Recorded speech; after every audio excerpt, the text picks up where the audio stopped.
Close broadcast. No. Oh, you're the one. Yes, you need to go in the center. Yeah, you can. Oh, lovely, thank you. No worries. Then I can Put your hand. Here we go. We're gonna move you over. Caroline, we have a second, so let's move the camera. Yes, so how do you want to work this? This camera can move to the side? Ja. Dit is het Witte Huis, deze moet naar achter. Sorry? Kunnen we deze naar achter duwen? Ja? Dan komt deze van het Witte Huis hier te staan. Oké, nou, is het niet gebruikt als je wil. Do you want to use the same tripod so we just can click on our camera? Het huis maar helemaal naar achter. Zeg jij het er? Ik zeg het, komt zo. Even plek gemaakt worden voor het Witte Huis.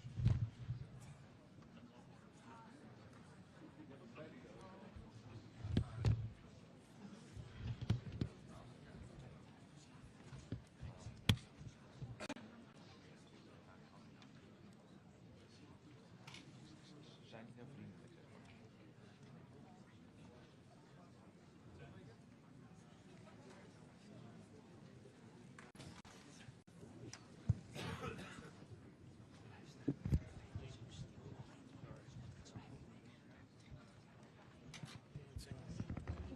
Thank you.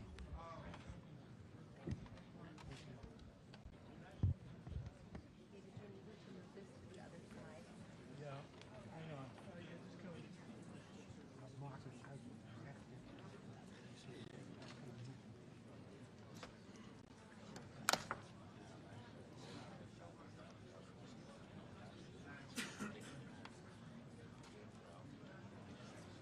Nee, ik had het wel achter.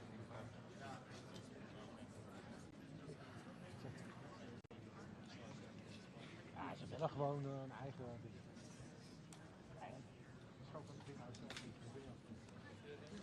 I need power. Is there power? I need power. AC. Is there power back here somewhere? Where? No.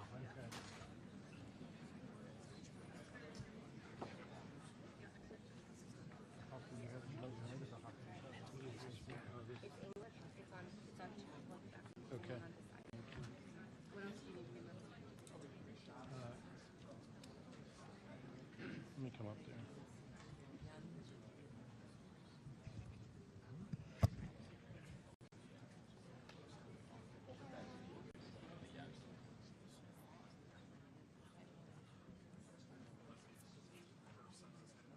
We need 2 minutes for it.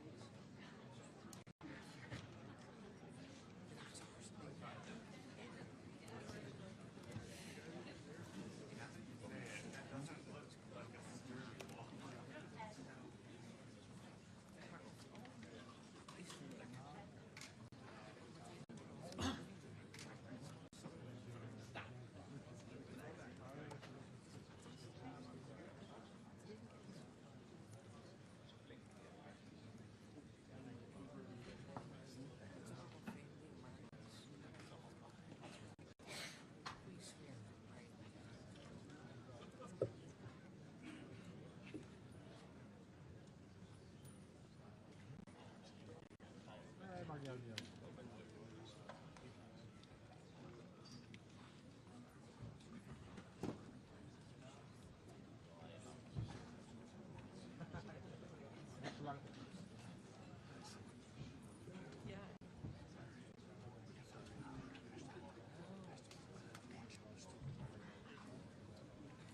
Ja, die zijn ook wel waarschijnlijk van de Amerikaanse media.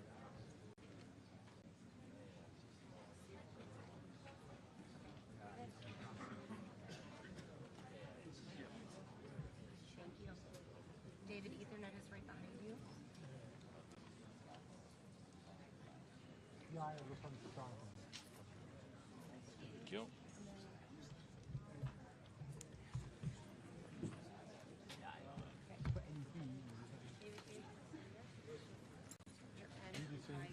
Al 6, dan houdt er ook nog één hoog achter.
Koffie.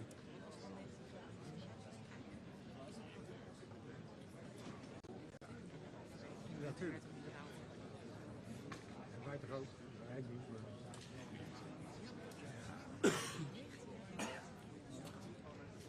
Zeker. Ja.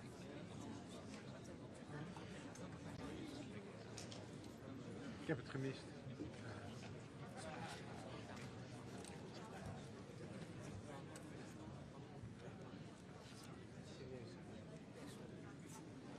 Maar ik kan het echt niet. Ik weet dat er ook een grond wordt bepaald. Tuurlijk, dat doet iedereen. Ik had het goed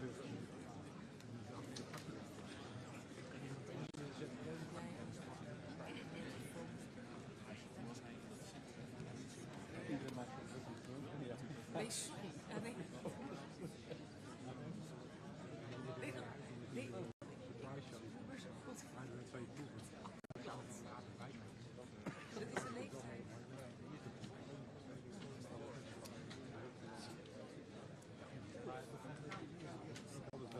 audio en lange mensen.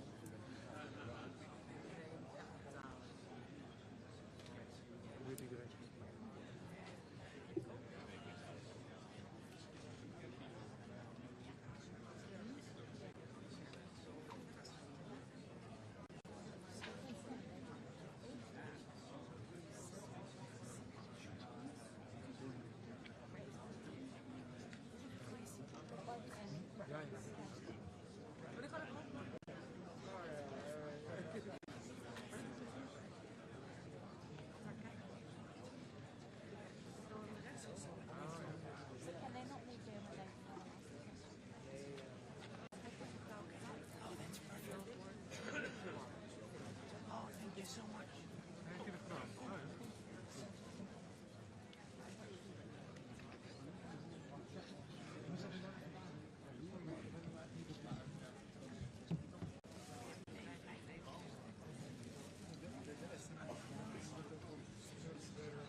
Well, thank you very much. This has been an honor.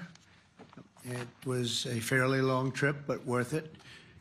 Tremendous things have been accomplished, as you probably noticed. Listened to a lot of wonderful speeches from the heads of a lot of wonderful countries. But I want to thank you for joining us at the conclusion of a highly productive NATO summit in the Netherlands. I want to thank them for the royal treatment they've given us. Couldn't have been nicer. And it's a beautiful country, really a beautiful country. Coming in, I saw the most beautiful trees. In fact, I want to bring some back with me. I want to also thank, I had breakfast this morning with the King and Queen, and they're incredible people. I said, you're central casting. Beautiful people, great people, big, beautiful heart.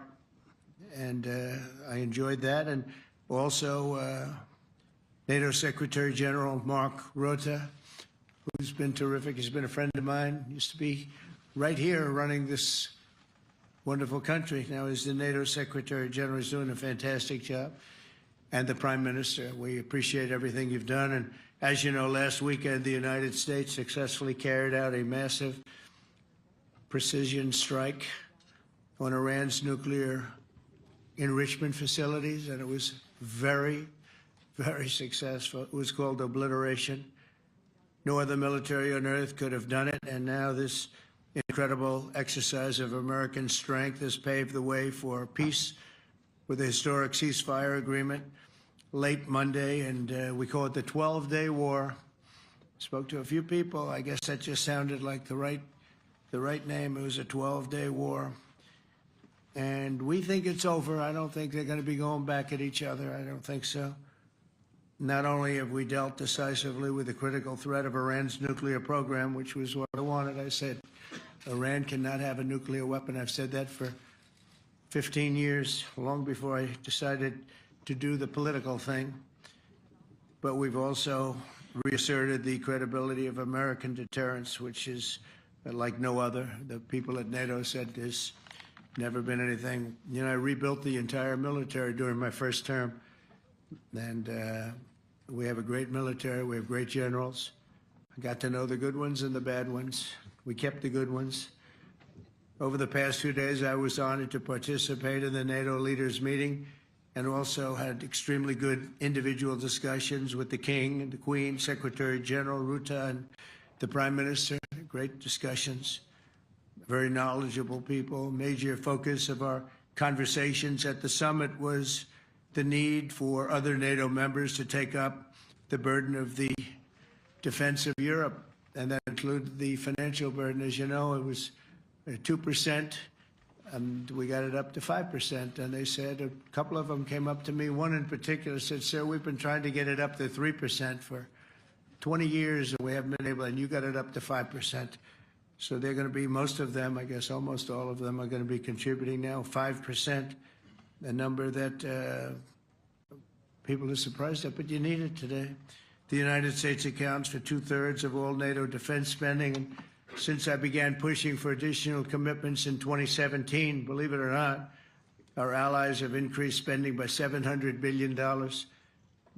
I said to people, you don't have any money, and a lot of them weren't paying.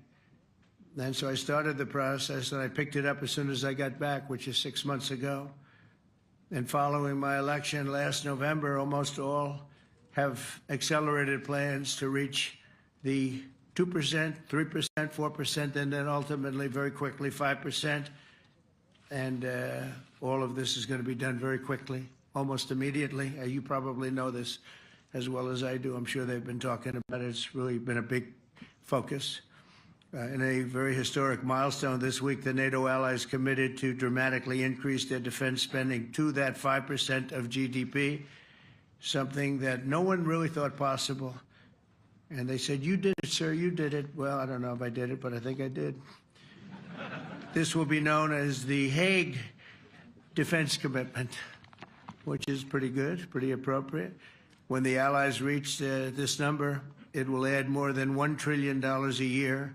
Think of that, $1 trillion per year to our common defense. And this is a monument really to victory, but it's a monumental win for the United States because we were carrying much more than our fair share. It was quite unfair, actually. But this is a big win for Europe and for actually Western civilization. For years, past administrations failed to get most allies to contribute even the 2%. I remember when I came here, we had 4 countries that were up to 2%, and I remember Poland was there. A couple of them were there, and but most of them were. We had 28 at the time, as you know. It's increased a little bit, and they've agreed now to more than double their budgets in all cases. And Europe stepping up to take more responsibility for its security will help prevent future disasters like the horrible situation with Russia and Ukraine, and hopefully we're going to get that solved. Last week they lost 7,000 soldiers, mostly soldiers, but they're also getting hit in Kiev. They're getting hit in some of the towns also. And that means life. Life is disappearing also in the cities and towns. Should have never happened, would have never happened if I was president. I said it 1,000 times, and it never did happen. It's never even thought about.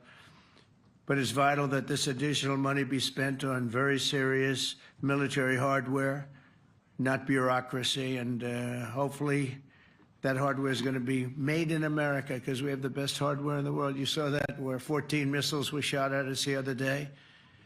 And they were very nice. They gave us warning. They said, we're going to shoot them. Is 1 o'clock okay? They said, it's fine. And everybody was emptied off the base, so they couldn't get hurt except for the gunners. They call them the gunners. And out of 14 high-end missiles that were shot at the base in Qatar, all 14, as you know, were shot down by our equipment. Amazing stuff. Amazing that they can do. It's like shooting a bullet with a bullet. It's the same thing if you think about it. 14 out of 14, and they weren't even that surprised. I said, do you do that well often? They say, we pretty much do, sir.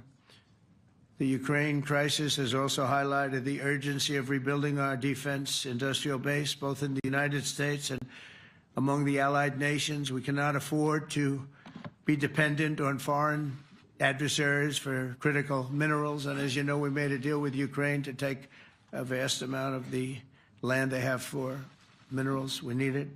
And once again, I want to thank all of the people in the Netherlands, incredible people. It's a great place. And all of the NATO allies for the tremendous summit that we just had. A letter just came in, and a statement came in from the Atomic Energy Commission of Israel. And I just wondered, this is an official letter, and they're very serious people, as you know. The devastating U.S. strike on Fordo destroyed the site's critical infrastructure and rendered the enrichment facility totally inoperable. It was devastated. We assess that the American strikes on Iran's nuclear facilities has set back Iran's ability to develop nuclear weapons for many years to come. This achievement can continue indefinitely if Iran does not get access to nuclear material, which it won't. It's so sad that that whole thing had to go. But I just want to thank our pilots. You know, they were maligned and treated very bad, demeaned by fake news CNN, which is back there, believe it or not, wasting time, nobody's watching them, so they're just wasting a lot of time, wasting my time. And the New York Times, they put out a story that, well, maybe they were hit, but it wasn't bad. Well, it was so bad that they ended the war. It ended the war. Somebody said in a certain way, you know, that it was so devastating, actually. If you look at Hiroshima, if you look at Nagasaki, you know, that ended a war too. This ended a war in a different way, but it was so devastating. Also, they have, out of Dubai, just came that Iran's foreign ministry spokesman, this is Iran's foreign ministry, says its nuclear installations were very badly damaged by the American strike. So what bothered me about these reports with fake reports put out by the New York Times, failing, I call it the failing New York Times because it's doing terribly. Without me, it would be doing no business at all. But, and by fake news, CNN and MSDNC, all of these terrible people, you know, they have no credibility. You know, when I started, they were at 94% credibility, the media. Now it's at 16%. And I'm very proud of it because I've exposed it for what it is. But when I saw them starting to question the caliber of the attack, was it bad? Well, it was really bad. It was devastating. They were obliterated. In fact, you can't get into the tunnels. They just put that over. That just came out. They can't. There's nothing. There's no way you can even get down. The whole thing is collapsed in a disaster. And I think all of the nuclear stuff is down there because it's very hard to remove. And we did it very quickly. When they heard we were coming, it was, you know, you can't move it. Very hard, very dangerous, actually, to move to. And they also knew we were coming, so I don't think too many people want to be down there knowing we're coming with the bunker busters, as we call them. We're the only ones that have them. We have the best equipment, best nuclear equipment, and we have the best equipment in the world. And by the way, we can't forget our submarine, which was out there, submarines actually, but submarine was out there. We shot 30 rockets into an area, every single one of them. I think it was almost 400 miles away, I think, Pete, right? 400 and long. It was in the ocean, long ways away. And we shot a total of 30. Every single one of them hit within 9 inches from where it was supposed to be. It took out a lot because we didn't do just Fordo. We did 2 others in addition, which hadn't been completely destroyed. So we hit them with a submarine from hundreds of miles away. Amazing, just amazing equipment. Greatest submarines in the world. Nobody's even close. They're 20 years behind us when it comes to submarine technology. So that's one, and the other was from the Atomic Energy Commission. And they have about 3 or 4 of them now coming in from atomic energy commissions from various places. But the one that we have that just came out, we released it a little while ago, was from the Israeli Atomic Energy Commission. But numerous of them are getting to see the site, and the site has been demolished. And again, we had these brave patriots, these incredible flyers, these people that can fly a plane better than anybody can fly a plane, going into very hostile territory, flying into the territory that has got more missiles and things pointed at it, but it was very stealth. They didn't get to see it. It was dark. That's the amazing thing about the shots. They hit the shots perfectly, and yet it was dead dark. There was no moon. There was no light. It was virtually moonless. It was very dark, and the shots were hit perfectly. But when they get demeaned, and they were very upset about it because they knew how strong it would be. Back in Missouri, the pilots flew about 36 hours, 2 ways, far distance, and in those incredible B-2s. And we then had the F-22s, and we had the F-35s, and we had other planes, and we had, I think, a total of 52 tankers. That means the big tankers, because the refueling was a lot for all of the different planes that we sent. Incredible operation, and I have to say, General Raisin Cain was incredible. That's why he beat ISIS, and we beat ISIS in a matter of weeks. I was told it would take 4 to 5 years. We did it in a few weeks, and he was great. That's why he's the head of the Joint Chiefs of Staff right now, because I had a very good experience with him. He knocked out ISIS in a period of literally a few weeks. Amazing. And it was supposed to take a few years, 5 years to be exact. So we had a great victory there, and we then came here, and I think we had a great victory here. But this is an ongoing project. This is the safety of Europe, the safety of the world. And they've raised it from 2% to 5%, something which nobody, and you're talking about over $1 trillion a year. So we're talking about a lot of money coming in from countries that we're not paying nearly enough to be effective. So I have, as you know, Marco Rubio with me, and Pete Hegseth, Secretary of State and Secretary of War. Should we say Secretary? You know, it used to be called Secretary of War. Maybe for a couple of weeks we'll call it that because we feel like warriors. It used to be called Secretary of War. In fact, if you look at the old building next to the White House, you can see where it used to be Secretary of War. Then we became politically correct, and they called it Secretary of Defense. I don't know, maybe we'll have to start thinking about changing it, but we feel that way. Do we have any questions, please? Wow. That's a lot of questions. Who's a nice person? Oh, you're not a nice person, but I'll let you ask one. Go ahead. What's he going to ask? He is not nice at all. I know him well. Thank you, Mr. President. Yeah. Thank you for taking the time before flying home. You just said you believe the conflict between Israel and Iran is over. What makes you so confident it is? And what do you do if it isn't? Because I dealt with both, and they're both tired, exhausted. They fought very, very hard and very viciously, very violently, and they were both satisfied to go home and get out. And can it start again? I guess someday it can. It could maybe start soon. I think a big telltale sign was when, as you know, Iran somewhat, by not much, violated the ceasefire, and Israel had the planes going out that morning, and there were a lot of them, 52 of them. And I said, you got to get them back. And they brought them back. They didn't do anything. They brought them back. It was very good. I thought it was amazing, actually. They have fought a hell of a war. They fought very hard. I think the war ended, actually, when we hit the various nuclear sites with the planes. And I just hope you people can give these pilots, these are the best pilots in the world. They're the best shots in the world. They call them shots. That's what they are. And wait a minute. And I just hope you can give them the respect they deserve, because they came home to fake news. And like, oh, gee, there was hardly any damage. The things are decimated.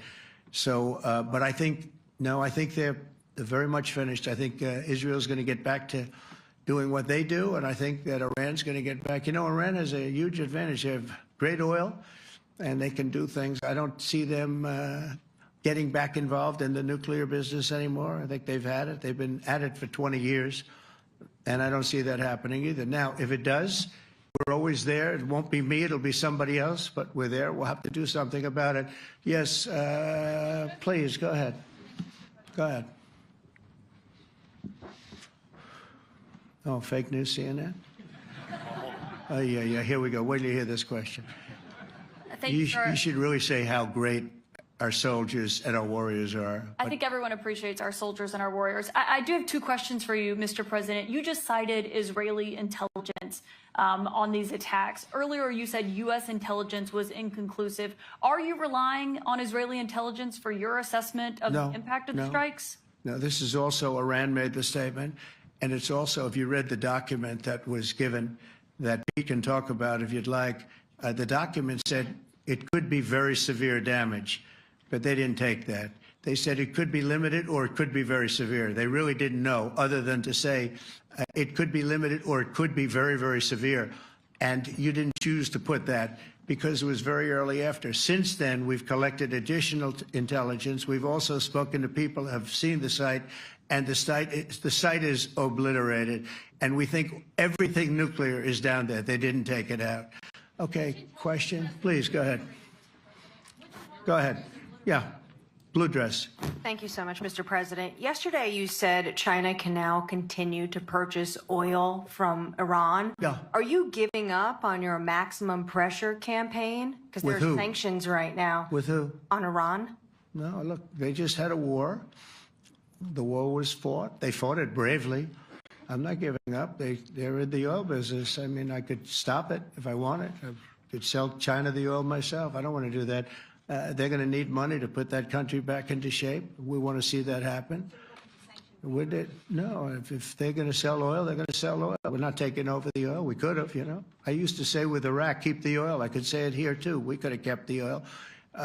No, China is going to want to buy oil. They can buy it from us. They can buy it from other people.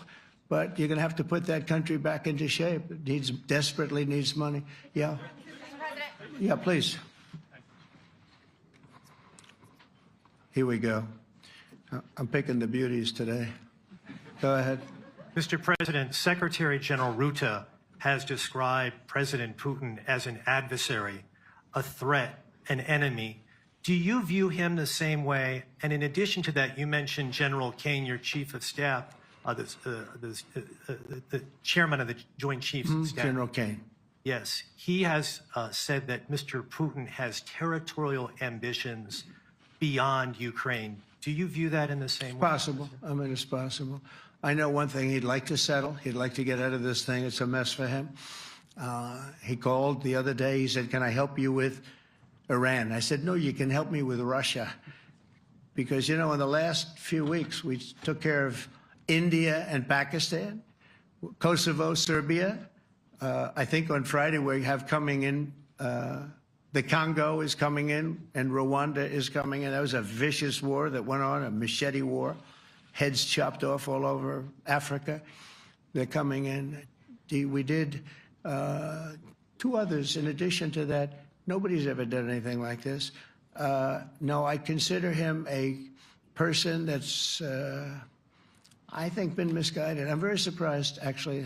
I thought we would have had that settled easy. I've settled 4 of them in the meantime. But he did call up, and he said, you know, he's close to Iran. He'd like to help us get a settlement. I said, no, you help me get a settlement with you, with Russia.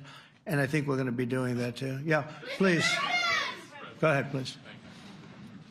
Thank you, Mr. President. You've made clear your position on what impact the strikes had. I wanted to ask you what is next with Iran. For instance, is there any indication from U.S. intelligence that Iran was able to move any material? No, just the opposite.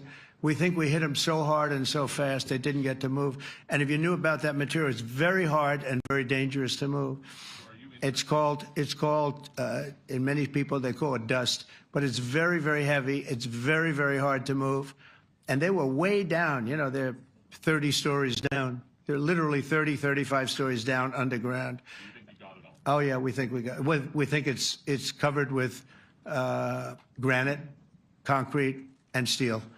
Can I ask you, are you interested in restarting negotiations with Iran? And if so, have they reciprocated? So our people, Marco could answer this, but our people are not, I'm not. The way I look at it, they fought, the war's done, and, you know, I could get a statement that they're not going to go nuclear. We're probably going to ask for that, but they're not going to be doing it. But they're not going to be doing it anyway. They've had it. They've had it. Now, maybe someday in the future we'll want that. But I've asked Marco, do you want to draw, I just asked him the question as we were walking on the stage, do you want to draw up a little agreement for them to sign? Because I think we can get them to sign it. I don't think it's necessary. Marco, do you want to talk about that, please? Well, Mr. President, I think President Trump has shown a willingness to meet and talk to anybody in the world who's interested in peace. I don't know of any president that's been as willing as he has to meet with anyone and talk about peace. We'd love to have peaceful relations with any country in the world. And so obviously that'll depend on Iran's willingness not just to engage in peace, but to negotiate directly with the United States, not through some third country or fourth country process. But I know of no president, probably in our modern history, that's sought peace more than President Trump has. Sounds like the door is open, but you're in no rush. Is that right? Sounds like the door is open. But I'll tell you what, look, we're going to talk to them next week with Iran. We may sign an agreement. I don't know. To me, I don't think it's that necessary. I mean, they had a war, they fought. Now they're going back to their world. I don't care if I have an agreement or not. The only thing we'd be asking for is what we were asking for before about we want no nuclear, but we destroyed the nuclear. In other words, it's destroyed. I said, Iran will not have nuclear. Well, we blew it up. It's blown up to kingdom come. And so I don't feel very strongly about it. If we got a document, wouldn't be bad. We're going to meet with them, actually. We're going to meet with them. Yeah. Yeah, go ahead, please. Yes. Mr. President, Netherlands TV, thank you for visiting our country. Good. As I understood, Thank you. I, of course, would like to know how you slept last night at the House of the King. Oh, I slept beautifully. But probably a more serious question. I think you just had a meeting with President Zelensky. Did you discuss any ceasefire in this Russo-Ukrainian? No, I wanted to know how he's doing. He was very nice, actually. You know, we had little rough times sometimes. He was couldn't have been nicer. I think he'd like to see an end to this. I do. I think what I took from the meeting couldn't have been nicer, actually. But I took from the meeting that he'd like to see it end. I think it's a great time to end it. I'm going to speak to Vladimir Putin, see if we can get it ended. But look, these are brave people. They're fighting these wars all over the place. You know, last week they had, I guess, I told you, close to 7,000 young soldiers, Russian and Ukrainian soldiers were killed, 7,000 in 1 week. It's crazy. It's crazy. So I'll be speaking to Putin. No, I had a good meeting with with Zelensky, and I had a lot of good meetings. We had a lot of good meetings with a lot of people, a lot of great leaders. But he's fighting a brave battle. It's a tough battle. Yeah. Go ahead, white dress. Thank you. Ida Hallikainen from Finland, Ilta-Sanomat. Good. You have played golf with President Alexander Stubb. How do you see Finland as a NATO ally and partner, and how would you describe your relationship with our president? Well, he's a very good golfer, okay? In fact, he was on his college golf team. He went to a good college in the South, as you know, a very good college, and he was a good golfer. We had a good time. I think my relationship's great. I want to buy icebreakers. You know, you're very good at icebreakers. And I actually made him an offer. I didn't go to Congress. They'll try and impeach me for this. But there's an old, it's not old, it's fairly new, but it's used icebreaker. And I offered him about 1/3 of what he asked for. But we're negotiating. We need icebreakers in the U.S. And if we can get some inexpensively, I'd like to do that. Actually, they'll fix it up, make it good. Also, we may buy some icebreakers. You know, you're the king of icebreakers, that particular country. They make them good. They make them really good, and they know what they're doing. And so we're negotiating with them for about 15 different icebreakers. But one of them is available now. It's old, and it's, old. It's like 5-6 years old. And we're trying to buy it. I'm trying to make a good deal. That's all I do my whole life. My whole life, that's all I do is make deals. Yeah, please. Go ahead. Sir, go ahead. Yeah, a question for NewsHour, Dutch TV. First of all, on Article 5, on your way here, you spoke about the commitment of the U.S. to Article 5, saying, I'll give you my definition once we're here. Yeah. What is your definition, and may the U.S. commitment to Article 5 change in case some of the NATO members do not reach the threshold that was discussed today? My second question is following up on a colleague on Iran. What intel reports do say that everything over there was obliterated?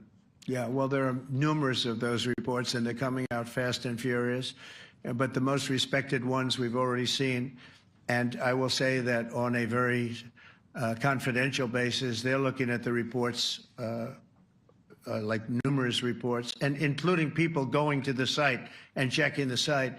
And they're going to be having, I guess you're going to be having over the next couple of days a full, you're going to encapsulate it. But no, the site was obliterated, just like I said it was, and just like the pilots should be given credit for. As far as Article 5, look, when I came here because it was something I'm supposed to be doing, but I left here a little bit differently. I said, I watched the heads of these countries get up, and the love and the passion that they showed for their country was unbelievable. I've never seen quite anything like it. They want to protect their country, and they need the United States. And without the United States, it's not going to be the same. And you can ask Mark, or you can ask any of the people that were there. It was really moving to see it. They love their country. They were so respectful of me because I'm the head of the United States. And I made, the King of Saudi Arabia, when I was in the Middle East, so I was in Qatar for a different reason, not a reason to get shot at. We were in there for economic development reasons, Qatar, UAE, and Saudi Arabia. All three leaders of those countries, and we took back $5.1 trillion into the United States. All three leaders said, you're presiding over the hottest country in the world. The United States right now is the hottest country. Everybody wants to be there. Everybody wants a piece of it. He said, a year ago, your country was dead. You had a deadhead running it. You had a country that was dead, and it was dead. You had people pouring through the borders. You had inflation. You had everything. He said, you've made it in 5 months at that time. You've made it the hottest country. This is the hottest country in the world. The United States right now is the hottest country in the world. And when I was around that table, it was a nice group of people, many of whom I knew from previous. When I saw the passion they had for the country, almost everyone, and you probably have the tapes, it was very public, but almost every one of them said, thank God for the United States. Without the United States, they couldn't really have NATO. It wouldn't work. It wouldn't work. It will in the future because now they're paying much more money. But it wouldn't work. It was great.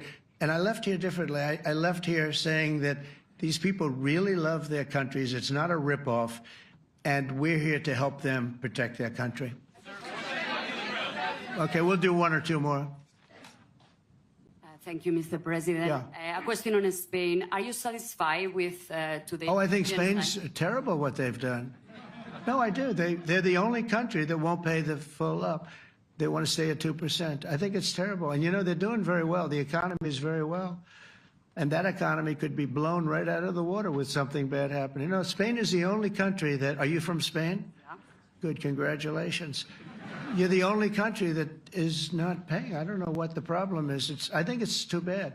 So we'll make it up. You know what we're going to do? We're negotiating with Spain on a trade deal. We're going to make them pay twice as much. And I'm actually serious about that. We're going to make Spain... I like Spain. I have so many people from Spain that it's a great place and they're great people. But Spain is the only country out of all of the countries that refuses to pay. And, you know, so they want a little bit of a free ride. But they'll have to pay it back to us on trade because I'm not going to let that happen. It's unfair. It's unfair to NATO. All right, sir, please. Go ahead, right in the back. Yeah, you, tall one. The tall man. Mr. President, Johannes Petra from Austrian National Television. How are you? You once said that you would end the Ukraine war in 24 hours. You later said you said that sarcastically. Well, of course it was sarcastic. But you've now been in office for 5 months and 5 days. Why have you not been able to end the Ukraine war? Because it's more difficult than people would have any idea. Vladimir Putin has been more difficult. Frankly, I had some problems with Zelensky. You may have read about him. And it's been more difficult than other wars. I mean, look, we just ended a war in 12 days that was simmering for 30 years, frankly. We ended Rwanda and the Congo. It's coming to sign the documents. We've already signed basic documents, but they're coming, I think, to the White House on Friday. We ended Serbia was going to go at it. But maybe the most important of all, India and Pakistan. And that wasn't whether or not they may someday have nukes like we're talking about in the Middle East, like we're talking about with Israel and Iran. This is they have nuclear weapons. I ended that with a series of phone calls on trade. I said, look, if you're going to go fighting each other, it was getting very bad. You know how bad that last attack was. It was really bad. If you're going to go fighting each other, we're not doing any trade deal. No, no, no, you have to do a trade deal. I said, we're not doing any trade deal. And in fact, I had the general, who was very impressive. The general from Pakistan was in my office last week. You know, Prime Minister Modi is a great friend of mine. He's a great gentleman. He's a great man. And I got them to reason. I said, we're not doing a trade deal if you're going to fight. And if you're going to fight each other, we're not doing a trade deal. And you know what?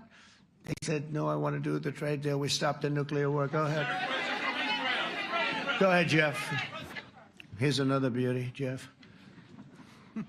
He's a beauty, all right. Go ahead. Mr. President, to follow up on Ukraine, will the United States contribute any more money to Ukraine's defense this year to the $5 billion that allies are giving? And one question, you had another meeting with the Dutch opposition leader, Mr. Wilders. Can you tell us about that meeting? And are you upset about his anti-Muslim stance? I'm not upset about it. It's just his view. He's unhappy with the way things are going in this country and various countries. He was an opposition leader. And I was asked to meet with the opposition leader by the people that are running. I think they have some deal where if you have a meeting, you're supposed to meet with an opposition leader. I said, that's strange. We don't do that. But I met with I didn't know him. He seemed like a very nice guy, but he's in opposition to the current people, and that was set up by the current people. So I assume when I met with the Prime Minister, you're supposed to meet with the opposition. We'll have to try that sometime in our country. Let's not do it.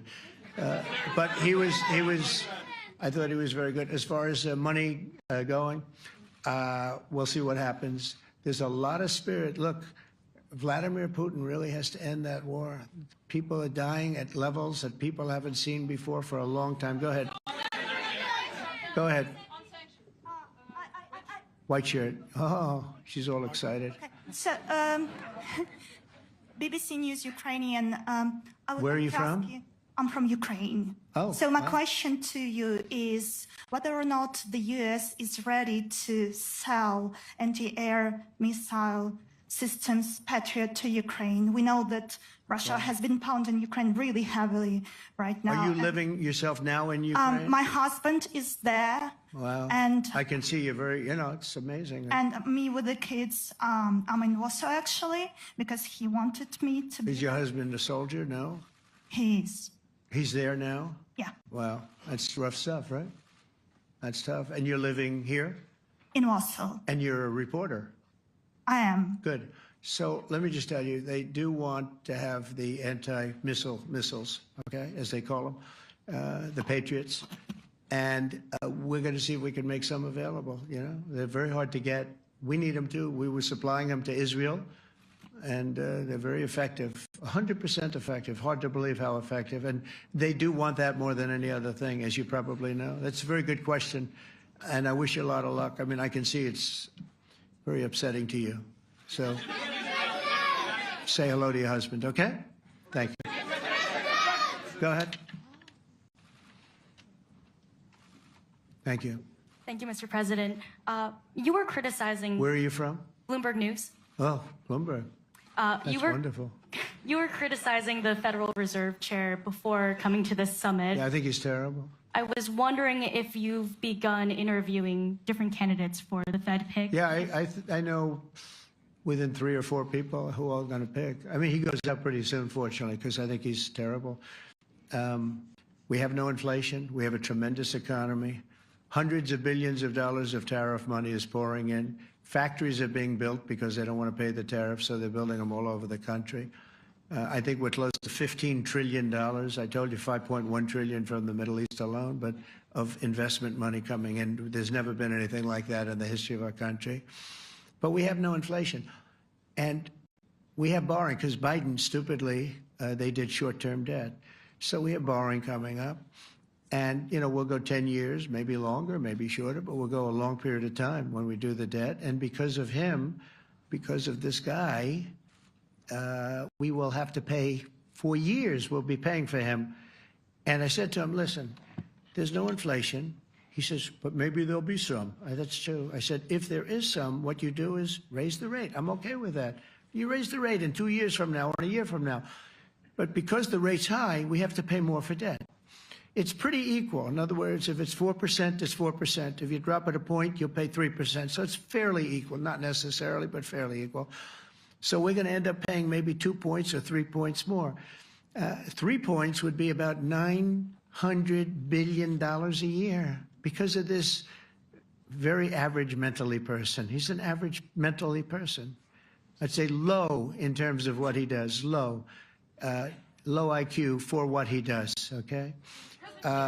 Wait, so instead of paying $900 billion, we don't want to pay 900 just because he doesn't want to lower the rate. I said, if there's inflation in 2 years or 3 years or 1 year from now, you raise the rate and you take care of the inflation, among other things. But he's probably a very political guy, I guess. I don't know. I think he's a very stupid person, actually. All right, one more. Let's go. How about you? Go ahead. She looks so happy and everything. Thank you. So I I'm picked from her. Spain too. I'm Ana Buch from La Vanguardia. I wanted to know if You're where from? Spain too. I wanted to know if you want to. That's the Spain corner right there. Shouldn't have said that. That's okay. I do like Spain, by the way. I think it's unfair that they're not paying, but go ahead. Are you going to negotiate directly with Spain about? I'm going to negotiate directly with Spain. I'm going to do it myself. They're going to pay. They'll pay more money this way. You should tell them to go back and pay. You're a reporter? You tell them to go back. They ought to join all of those countries that are paying 5%. Spain's going to be just about the only one that's not. They were the most hostile toward doing it. It just doesn't make sense to me. Okay. All right, Kelly, go ahead. Here we go. Here's another one. Hello, sir. Thank you We got them all today. Okay. So, Mr. President, you talked about expecting some on-the-ground assessments at Fordo and other sites. Now Is that Israeli and U.S.? It's been obliterated, Kelly. It's What is your message obliterated. then, sir, to the intelligence community when they present reports? You're not disputing the DIA report. You're just They presented a exists. report that wasn't finished. We're talking about something that took place 3 days ago. I understand that's The report was done So 2 what days is ago. your- Wait a minute. Yes. They didn't see it.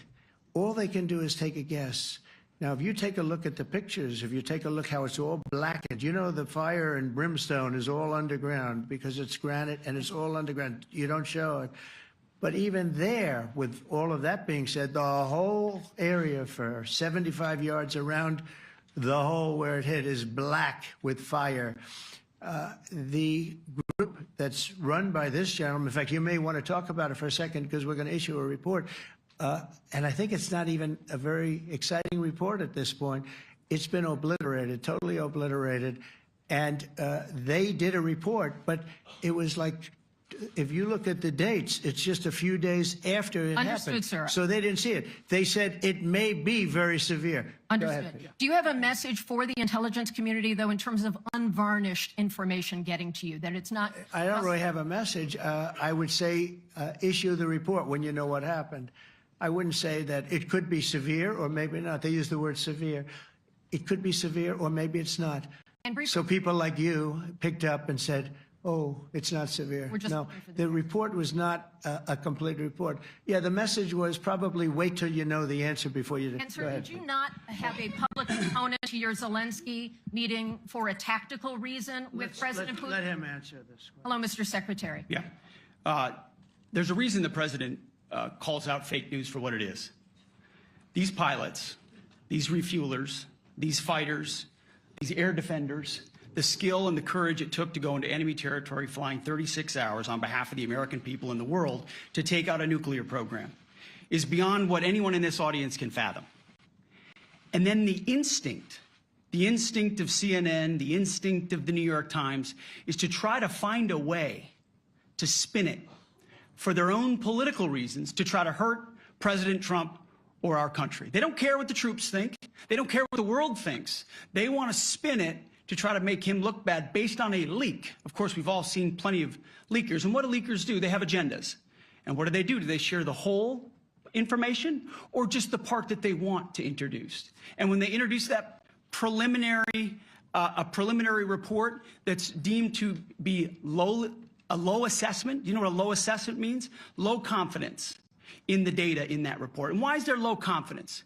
Because all of the evidence of what was just bombed by 12 30,000-pound bombs is buried under a mountain, devastated and obliterated. So if you want to make an assessment of what happened at Fordo, you better get a big shovel and go really deep, because Iran's nuclear program is obliterated. And somebody somewhere is trying to leak something to say, oh, with low confidence, we think maybe it's moderate. Those that dropped the bombs precisely in the right place know exactly what happened when that exploded. And you know who else knows? Iran. That's why they came to the table right away, because their nuclear capabilities have been set back beyond what they thought were possible because of the courage of a commander-in-chief who led our troops, despite what the fake news wants to say. But you're not disputing the report said what it said, even though it was initial. The report said what it said, and it was fine. It was severe, they think, but they had no idea. They shouldn't have issued a report until they did, but we've gotten the information. I think Pete said it better than you can say it. And, you know, you should be proud, you, especially you, should be proud of those pilots, and you shouldn't be trying to demean them. No, there's those pilots flew at great risk, a big chance that they'd never come back home and see their husbands or their wives. Let me just tell you, you and NBC, fake news, which is one of the worst, and CNN, New York Times, are all bad. They're sick. There's something wrong with them. But you know what? You should be praising those people instead of trying to find some. By getting me, by trying to go and get me, you're hurting those people. They were devastated. You know, I got a call from Missouri, great state, that I won 3 times by a lot. And I got a call that the pilots and the people on the plane were devastated because they were trying to minimize the attack. And they all said it was hit. But we don't think it was really maybe hit that badly. And they were devastated. They put their lives on the line, and then they have, and I'm not referring to you, but real scum come out and write reports that are as negative as they could possibly be. It should be the opposite. You should make them heroes and heroines. You should make them really people that they were so devastated when they heard this news. And you know what they said? One of them, I spoke to one of them, said, "Sir, we hit the site. It was perfect. It was dead on." Because they don't understand fake news, because they have a normal life, except they have to fly very big, very fast planes. But it's a shame. You should be making them heroes. All right, in the back. Go ahead, back, white, yeah. White jacket, yeah. Go ahead, give my mic. Hello. Deborah Haynes from Sky News. Good. Mark Rutte, the NATO chief, who is your friend, he called you daddy earlier. Do you regard your NATO allies as kind of children? No, he likes me. I think he likes me. If he doesn't, I'll let you know. I'll come back and I'll hit him hard, okay? No? He did it very affectionate. Daddy, you're my daddy. Do you regard your NATO allies, though, as kind of like children, and they're obviously listening to you and they're spending more, and you're obviously appreciative of that, but do you hope that actually they're going to be able to defend themselves, defend Europe on their own? I think they need help a little bit at the beginning, and I think they'll be able to, and I think they're going to remember this day. And this was a big day for NATO. You know, this was a very big day. They took it. One of the gentlemen said, "You know what? We've been trying to raise money raise the rate for 30 years," he said, 20 years, from almost the beginning. And he's been there for a long time. He said, "Until you came along, it never happened. What you did is amazing." It's been sort of an amazing day for a lot of reasons, but also for that. Yeah, go ahead. Do you think they can do it without you, though, in the future? Can they do it without Well, ask the Mark. United States? I mean, you have to ask Mark, okay? So we're heading back. We're heading back. I want to thank these two gentlemen behind me. They're incredible people, both of them. They've done a fantastic job. And Susie's in the front, and she's done great. And Monica, thank you very much. That was quite an exciting time. And we're going to be heading back. We'll be back soon, and we'll see you in Washington, D.C. Remember this, we have the hottest country anywhere in the world. Thank you very much, everybody. Thank you.